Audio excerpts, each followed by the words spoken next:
Ezra 5.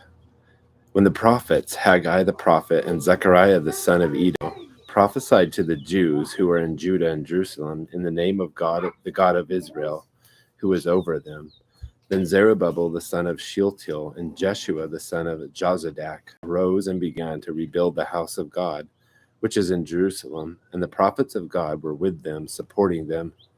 At that time, Tattenai, the governor of the province beyond the river, and Shether-Bozenai and their colleagues came to them and spoke to them thus: Who issued you a decree to rebuild this temple and to finish this structure? Then we told them accordingly what the names of the men who were reconstructing this. What the names of the men were who were reconstructing this building.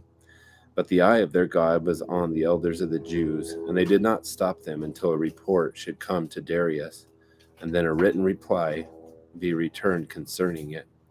This is the copy of the letter which Tattenai, the governor of the province beyond the river, and Shether-Bozenai and his colleagues, the officials who were beyond the river, sent to Darius the king.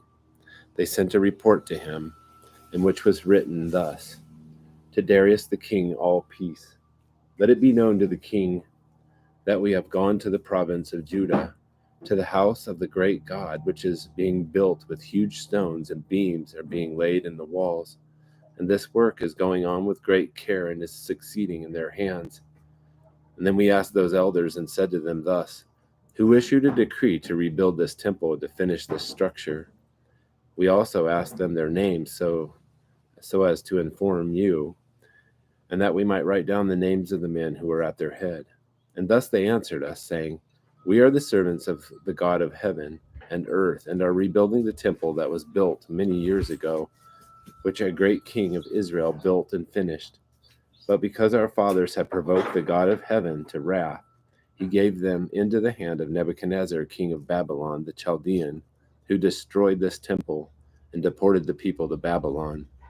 However, in the first year of Cyrus, king of Babylon, King Cyrus issued a decree to rebuild this house of God, and also the gold and silver utensils of the house of God, which Nebuchadnezzar had taken from the temple in Jerusalem, and brought them to the temple of Babylon.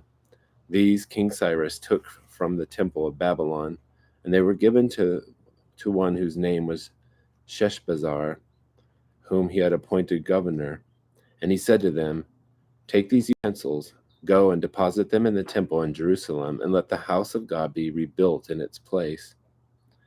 Then Sheshbazzar came and laid the foundations of the house of God in Jerusalem. And from then until now it has been under construction, and it is not yet completed. And now if it pleases the king, let a search be conducted in the king's treasure house, which is there in Babylon, if that be a decree, if it be that a decree was issued by King Cyrus to rebuild this house of God at Jerusalem. And let the king send us his decision concerning this matter.